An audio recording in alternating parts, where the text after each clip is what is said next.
Garden keeper.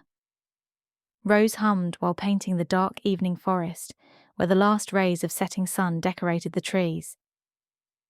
This feels somehow familiar. She let her eyes see more than she had painted. This was a different version of the flow that sometimes took the lead, when brush met hand and she simply knew what needed to come. These were no perfect paintings, just her escape from reality. Yeah, the reality. She sighed. The reality was that in 6 hours, at first light, the bulldozers would arrive. Rose set down her brush and stared at the canvas. The painting showed something that didn't exist anymore. The old Ashwood community garden where she'd spent every summer of her childhood with her grandmother. The city council had sold the land to developers 6 months ago. Tomorrow they'd tear down the greenhouse, uproot the ancient oak tree, and pave over 3 generations of carefully tended soil. Her phone buzzed with another text from her mother. "Rose, I know you're at the garden, but you can't keep sleeping in that shed. You've called in sick 3 days in a row. Come home." But Rose couldn't leave. Not yet. She'd been staying in the old potting shed for a week, painting by day, and sleeping under stars that soon would be blocked by condominiums. The security guards had tried to move her the first few days, but something made them hesitant, reluctant. They'd walk toward her with official purpose, then find excuses to leave her alone. Still, they couldn't override the demolition orders that would come with dawn. Strange things had been happening since she'd started her vigil. Plants that should have withered were thriving. The roses her grandmother had planted 20 years ago were blooming out of season, their scent so intense it made the air shimmer. And the paintings? The paintings were showing her things that had never been, or maybe things that were always there but hidden. "You're not just painting what you see anymore, are you?" Rose spun around, nearly knocking over her easel.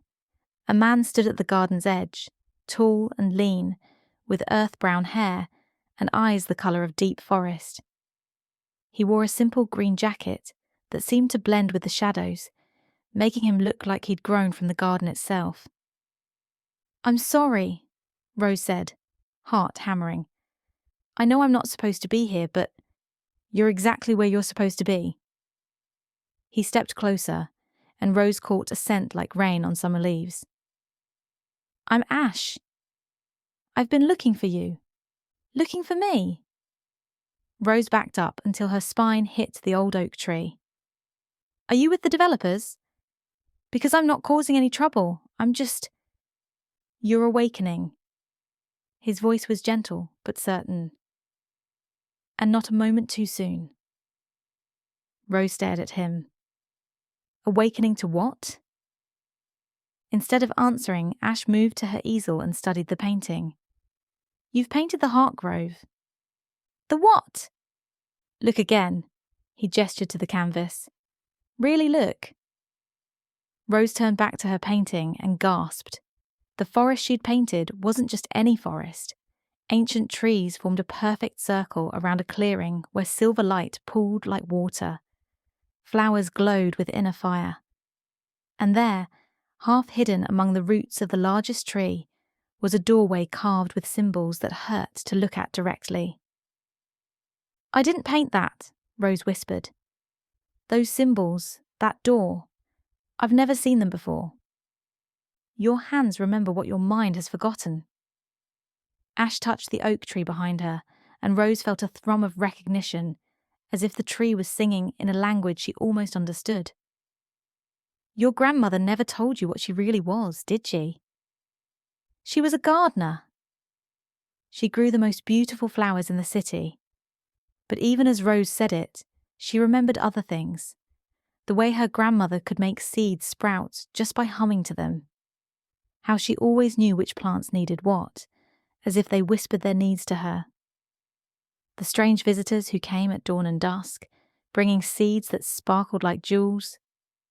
Her phone buzzed insistently in her pocket. Rose pulled it out and saw 7 missed calls from her mother, 3 texts from her boss, and a voicemail from her landlord. Reality crashed back over her like cold water.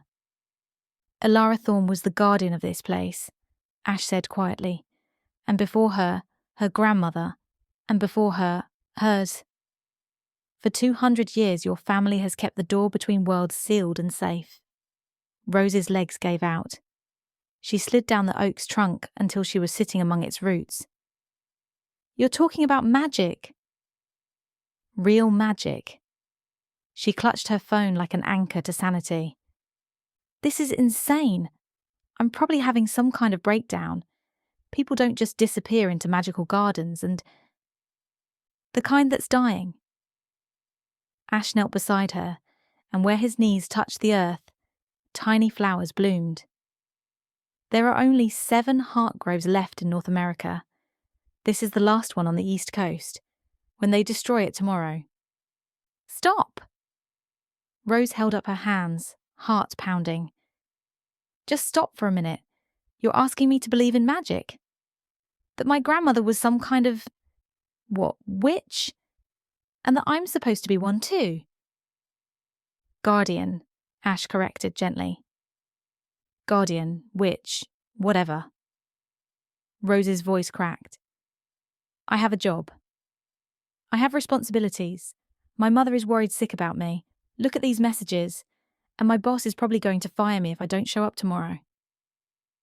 She scrolled through her mother's increasingly frantic texts. Rose, you've been at that garden for over a week. I'm worried about you. Please just call me back so I know you're okay. My mom is really worried about me, Rose whispered. She thinks I'm having some kind of breakdown. What would you tell her? Ash asked quietly. If you went home right now, how would you explain the past week? The way you've been drawn here, the way the plants respond to you, the paintings that show you things you've never seen. Rose opened her mouth to answer and found she couldn't. How could she explain that she'd felt more alive in this garden than she had in years? That leaving felt like cutting off a piece of herself? The door will break open, she asked, trying to focus. Worse. It will close forever. His expression was grim. The Thornwood realm has been connected to this world for 1,000 years. Without the grove, without a guardian to tend the connection, both worlds will... fade. Rose wrapped her arms around her knees. And you think I'm supposed to be this guardian? I can barely keep my houseplants alive. I work in insurance. I spend my days processing claims for water damage and car accidents. I'm nobody special. Can't you keep plants alive? Ash smiled sadly. When did you last lose one, Rose? She started to answer, then stopped. When had she last lost a plant? Even the supposedly impossible orchid her mother had given her was thriving. And the dying roses her landlord had been ready to tear out had somehow recovered the day after she'd moved in. I thought I just had good luck with plants. Your grandmother had the same luck. The kind that could make apple trees bloom in winter and roses grow in snow. But she also lived a perfectly normal life, Rose. She had a house in the city, friends at the community centre, a bridge club every Thursday. Rose looked up sharply. She did. Being a guardian doesn't mean abandoning the human world. It means bridging both worlds. Ash's voice was patient. Your grandmother tended this garden and lived her human life. She just happened to be the only person standing between two realms and complete magical collapse. No pressure or anything, Rose muttered. Her phone rang. Mom. Rose stared at the screen, torn between answering and letting it go to voicemail. Answer it, Ash said quietly. Rose swiped to accept. Hi, Mom. Rose? Oh, thank God, where are you? I've been calling for hours and... I'm still at the garden, Mom.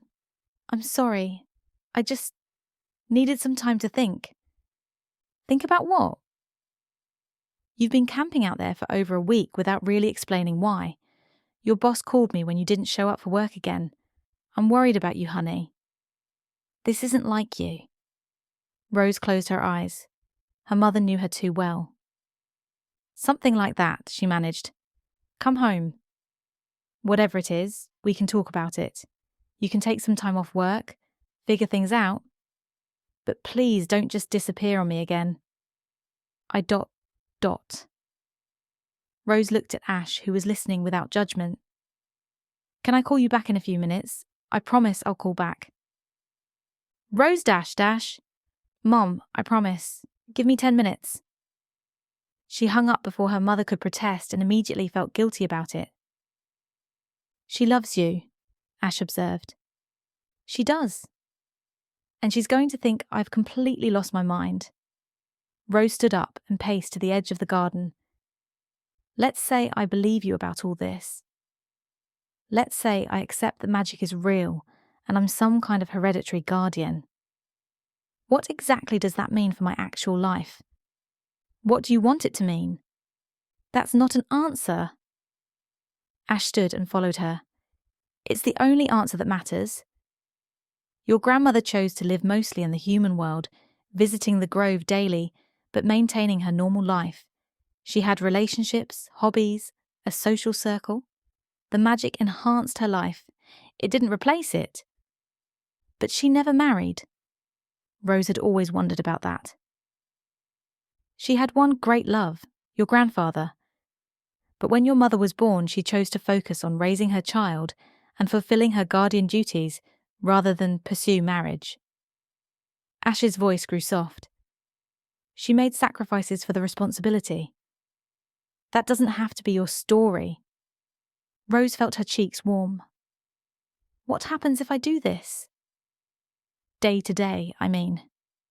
Do I quit my job? Move out of my apartment? Become some kind of hermit who only talks to trees? You could quit the job that makes you miserable and pursue your art seriously. The magic would help with that. Your paintings would have power, meaning. People would be drawn to them without knowing why. Ash gestured to her easel. You could keep your apartment, or find something closer to the garden. You'd need to visit here daily, tend the grove, maintain the balance between worlds. But you'd still be Rose Thorn, still be human, still have relationships and choices. And you? I'm bound to the Thornwood Grove, but I can cross between realms. If you chose to be my partner in this, we could tend both worlds, together. Rose turned to face him fully. Partnership. Not just... we barely know each other. We have time to get to know each other. Centuries of it, if we choose. Ash stepped closer. But I won't lie, there's something between us already. You feel it too. She did feel it. Had felt it the moment she'd seen him, like recognition of something she'd been missing without knowing it. This is crazy, she whispered. Yes. I could be having a psychotic break, hallucinating all of this. You could be... And you're asking me to give up everything I know, everything safe and normal, and... Am I? Ash challenged gently. What exactly would you be giving up, Rose? A job you hate, paintings no one ever sees, a life you've been trying to escape every day since your grandmother died? Rose flinched because he was right. But still. My mother, my friends, the few people who actually know me. They'd still be there. You'd still be you, just more yourself than you've ever been. Rose closed her eyes and felt the garden around her, not just with her ordinary senses, but with something deeper. She could sense the network of roots beneath the soil, the whispered communications between flowers, the slow and patient thoughts of trees. It was like finally hearing music that had been playing all her life at a frequency just below her perception. Her phone buzzed with a text from her mother. Rose, I'm starting to really worry. Please, just let me know you're safe. I need to go home, Rose said suddenly. I need to think about this without all of this around me. She gestured to the garden. I need to be in my normal life and figure out if I can really walk away from it. Ash nodded, though she saw disappointment flicker across his face. The door will still be here tomorrow morning. But after the bulldozers come, I know. Rose gathered her painting supplies with shaking hands. I know the stakes, but I can't make this decision in a magical haze. I need to go home, talk to my mother, sit in my ugly apartment, and really think about what I'd be choosing. And if you choose to walk away? Rose met his eyes. Then I guess both worlds fade, and you go back to being alone. And you go back to sleepwalking through your life. The words stung because they were true, but Rose needed to be sure, needed to make this choice with her eyes wide open. I'll be back before dawn, she said. One way or another, I'll be back. Rose's apartment had never felt smaller or more suffocating. She sat on her threadbare couch, staring at the 7 houseplants that somehow thrived despite the dim light and her frequent neglect. Her orchid, the one her mother insisted was impossible to keep alive, bloomed in defiant purple glory on the windowsill. Her phone rang again. This time, she answered on the first ring. Mom. Rose, thank God. Are you home? Are you safe? I'm home. I'm safe. Rose pulled her knees up to her chest. Mom, can I ask you something about Grandma? A pause. Of course, sweetheart. What about her? Did you ever think there was something different about her? The way she was with plants? Her mother's laugh was tired. Oh, Rose. Are you having one of those nights where you miss her too much? I know you're struggling since she passed. I'm serious, Mom. Did she ever seem magical to you? Another pause, longer this time. Rose, are you okay? Really okay. Because you're worrying me. Just humour me.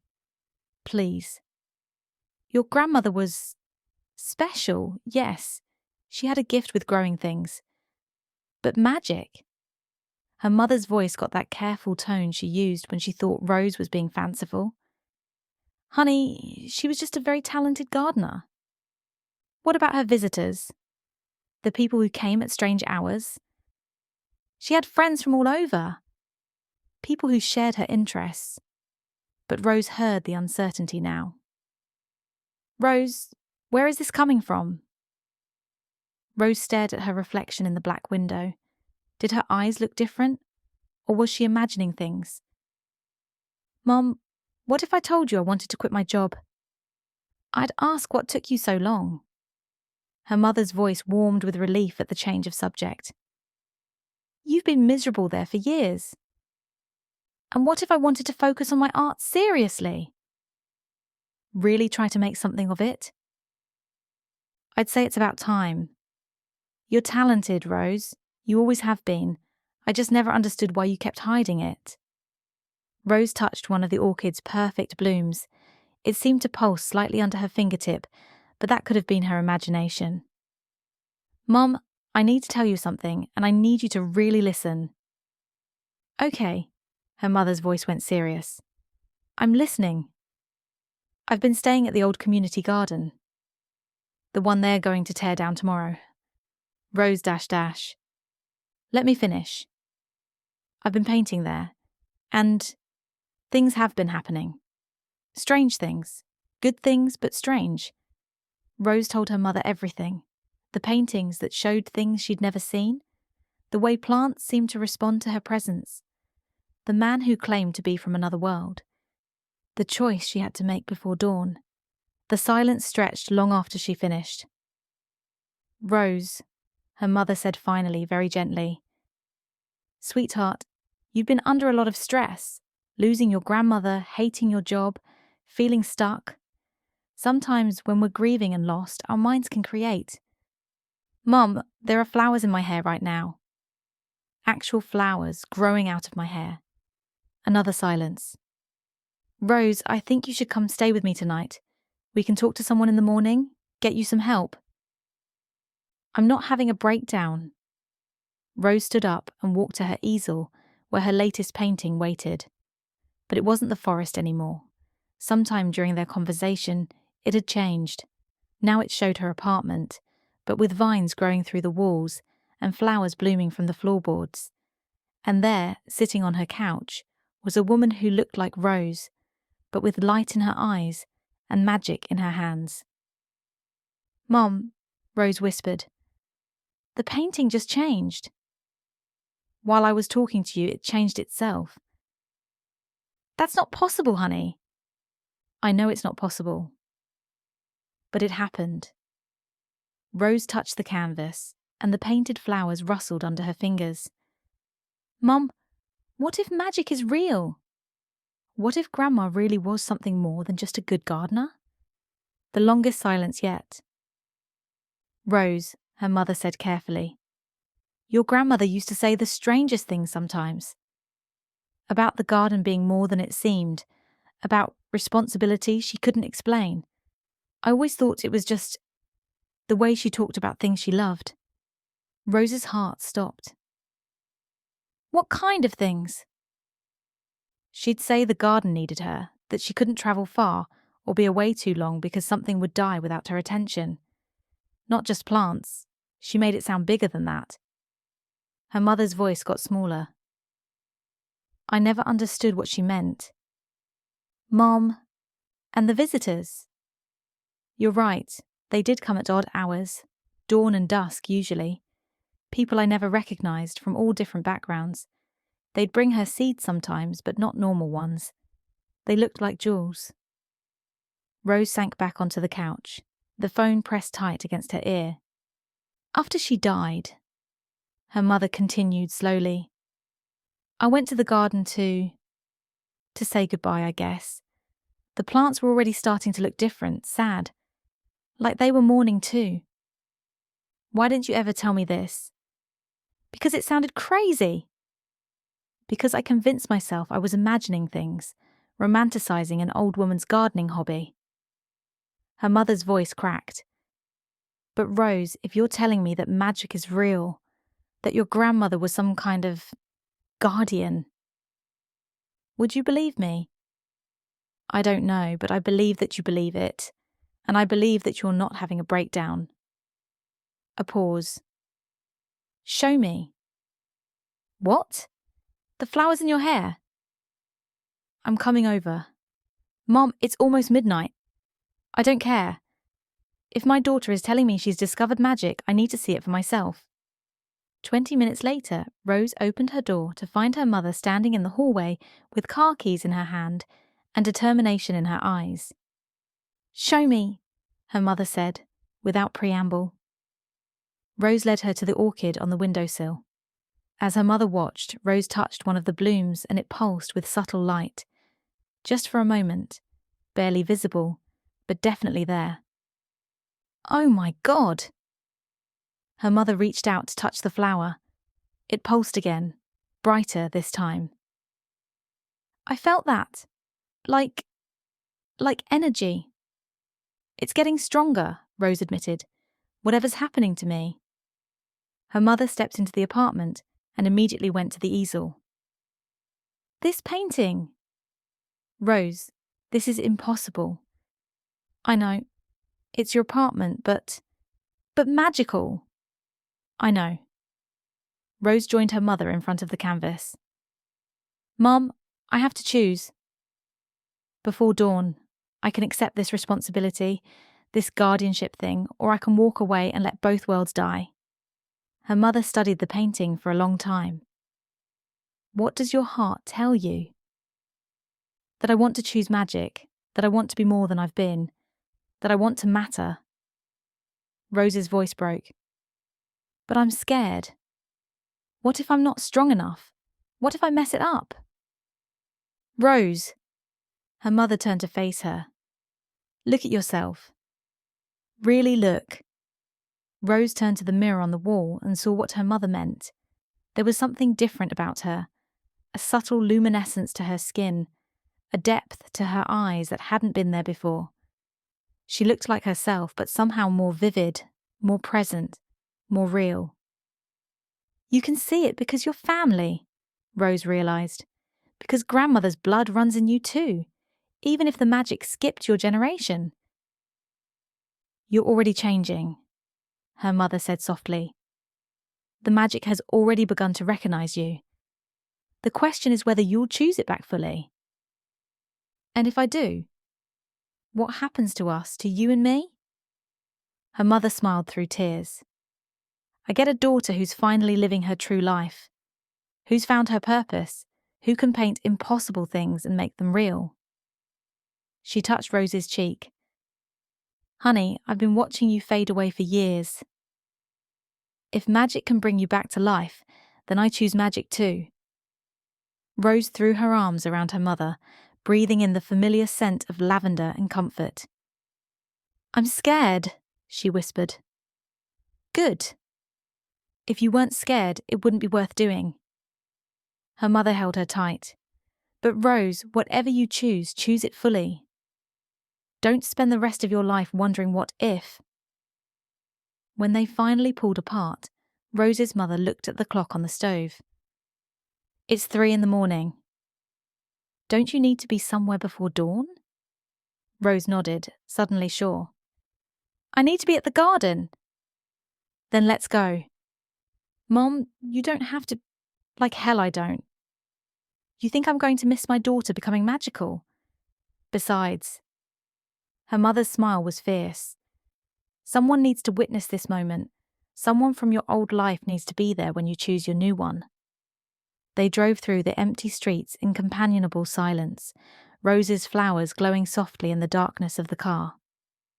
When they reached the garden, Rose could see Ash waiting by the oak tree, his own subtle luminescence answering hers. Is that him? Her mother asked quietly. That's him. He's beautiful, and he looks at you like you hung the stars. Rose felt her cheeks warm. Mom, I'm just saying, if you're going to choose magic, at least there's a handsome magical man involved. Despite everything, Rose laughed. I love you. I love you too. Now go save some worlds. Rose got out of the car and walked toward Ash, her mother following at a respectful distance. Dawn was still an hour away, but she could hear the rumble of engines in the distance, the bulldozers staging for their assault. You came back, Ash said, and she heard relief and hope, and something deeper in his voice. In the pre-dawn darkness, she could see that same subtle glow around him that she was beginning to recognize in herself.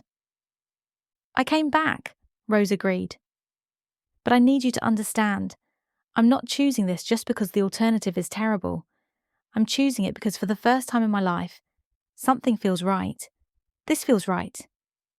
And your mother? Ash glanced over Rose's shoulder. Is going to make sure you treat her daughter well, or you'll answer to me, Rose's mother called out cheerfully. Ash's smile was radiant. Yes, Mom. Rose turned back to look at her mother one more time. I'll still be me. You'll be better than you. You'll be who you were always meant to be. And you, Rose found herself asking, what are you in all this? Ash's eyes darkened. I'm the guardian of the Thornwood Grove, the mirror of this place in the other realm. For 50 years I've been watching this door weaken, watching the connection fray. I've been waiting for Ilara's heir to come into her power. 50 years? Rose stared at him. He looked maybe 30. Time moves differently for us. I've been 30 for the past 40 years. He touched her hand, and Rose felt warmth spread up her arm like sunlight through water. If you take this responsibility, you'll find the years sit lightly on you too. Rose closed her eyes and felt the garden around her, not just with her ordinary senses, but with something deeper. She could sense the network of roots beneath the soil, the whispered communications between flowers, the slow and patient thoughts of trees. It was like finally hearing music that had been playing all her life at a frequency just below her perception. The bulldozers come at dawn, she said. Yes. And if I don't choose now? Then we say goodbye to each world, and these colours fade slowly, and I go back to watching mine die by degrees. Rose opened her eyes and looked at Ash. Really looked. Now she could see what she'd missed before. The faint luminescence of his skin, the way shadows bent around him like living things, the depth in his eyes that spoke of decades spent tending magic. He was beautiful in the way old forests were beautiful, wild and deep and utterly alive. If I do this, will I be alone? I mean, besides the plants? Ash's smile was like dawn breaking. The guardian of Ashwood doesn't work alone. She has a partner, someone to help tend the door, to walk between worlds with her, to share the responsibility and the magic. Someone like you. If she'll have me. His hand was still on hers, warm and steady. I've been waiting a long time to not be alone either. Rose felt something shift inside her chest, like a door opening that she hadn't even known was locked. What do I have to do? Stand with me at the heart of the grove. Let the old magic recognize you.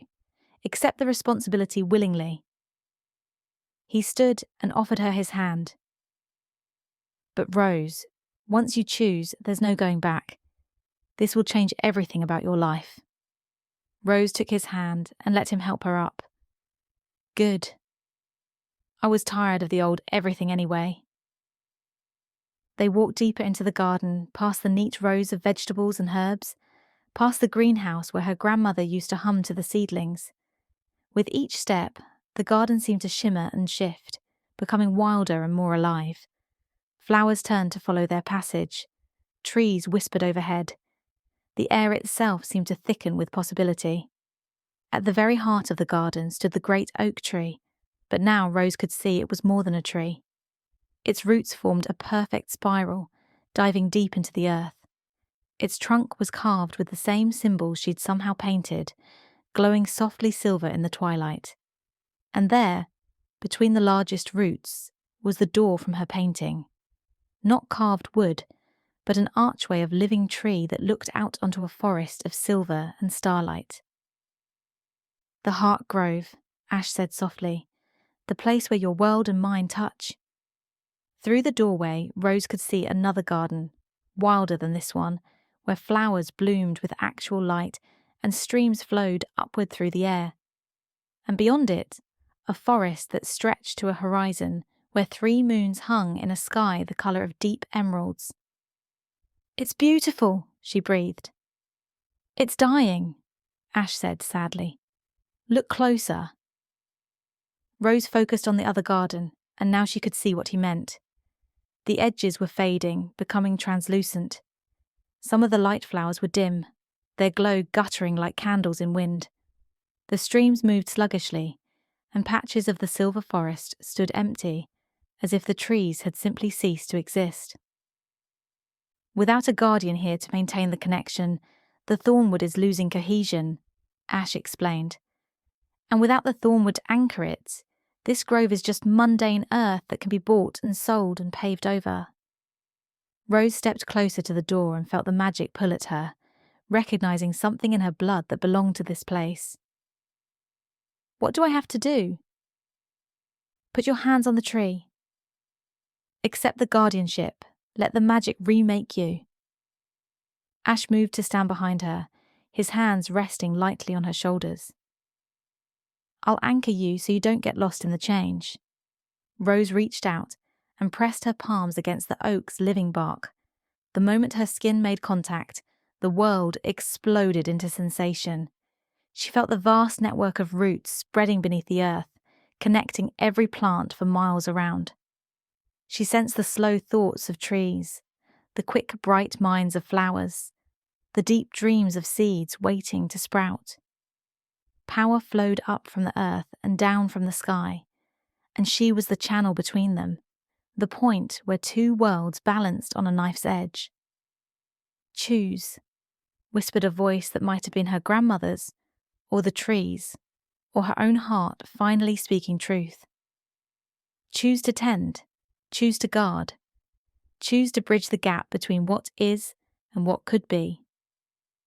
I choose, Rose said aloud, and the magic roared through her like wildfire. Her vision exploded with colour, not just the green of growing things, but the silver of starlight and the gold of dawn and the deep blue of midnight soil.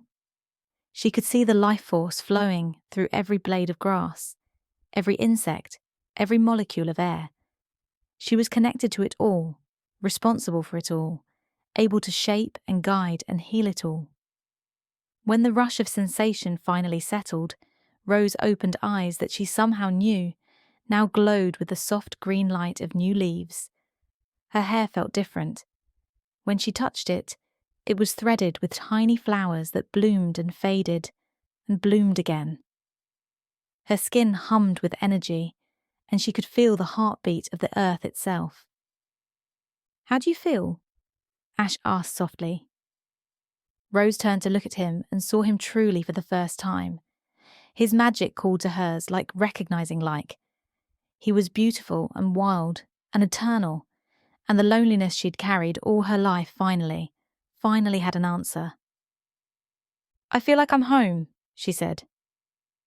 Ash smiled, and tiny flowers bloomed in the grass at his feet. "Welcome home, Guardian." In the distance, Rose heard the rumble of engines, the bulldozers arriving early. But when she looked toward the sound, she felt no fear. Instead, she reached out with her new awareness and whispered to the machine's metal hearts, and one by one, their engines sputtered and died. "They can't destroy what they can't touch," she said, watching confusion spread through the demolition crew as they tried and failed to restart their equipment. "And they can't see what doesn't want to be seen," Ash added. He gestured, and the garden shimmered like heat waves rising from summer pavement. To ordinary eyes, the lot would now look like nothing but an empty field overgrown with weeds. "What about the legal issues? The city council? The developers?" "There are ways to handle mundane concerns," Ash said. "Property records can be adjusted. Zoning laws can develop unexpected complications. The garden has friends among the human population who don't even know they're being influenced." Rose felt the truth of it, the magic spreading out in subtle threads, making people forget about the development project, making them remember instead that this land was protected, had always been protected, would always be protected. "And now," she asked, "now we tend both gardens. We learn to walk between worlds. We heal what's been damaged and guard against future threats." Ash stepped closer to her, and Rose felt the rightness of it, like two halves of a whole finally coming together. "We won't be the same people we were yesterday." "Good," Rose said again, and reached up to touch his face. His skin was warm under her fingers, real and solid, and alive. "I was tired of being who I was yesterday." When he kissed her, Rose tasted rain and earth and growing things. She felt his magic twine with hers, creating something stronger than either could manage alone. Around them, the garden burst into bloom, not just the mundane flowers that had been planted there, but magical blossoms that glowed with their own light, singing in harmonies that made the air itself dance. "The guardian of Ashwood," Ash murmured against her lips, "and her partner in tending the worlds." "Rose and Ash," she laughed, realizing the poetry of it. "Plant guardians with plant names. Were we destined for this? Does it matter? We're here now. We choose this now." He took her hand and led her toward the doorway between worlds. "Come see your other garden." Rose stepped through the arch of living wood and felt the shift in the air, thinner here, charged with possibilities that didn't exist in the mundane world. The Thornwood Grove was indeed beautiful, all silver trees and flowers made of crystallized light. But she could see the damage too, the places where the magic had worn thin. "We have work to do," she said. "Centuries of it," Ash agreed. "Are you ready for centuries, Rose?" She looked at him, at the magical realm that was now partly her responsibility, at the doorway leading back to the mundane world that was also her charge. She thought of her old life, the grey office, the lonely apartment, the paintings no one ever saw. Then she thought of magic and purpose, and a partner who understood the language her heart had been speaking all along. "I'm ready," she said, and meant it. Together, they began the work of healing worlds. As dawn broke over both gardens, Rose painted her first guardian painting, not an escape from reality, but a map of the new reality she'd chosen. In it, two figures tended a garden that bloomed across the boundaries between worlds, their love the bridge that kept both realms whole. The bulldozers never came back. The developers found themselves mysteriously enthusiastic about a different project across town, and if anyone noticed that the old Ashwood Community Garden seemed to be thriving despite being supposedly abandoned, they forgot about it as soon as they looked away. Some things, after all, are more real than property records.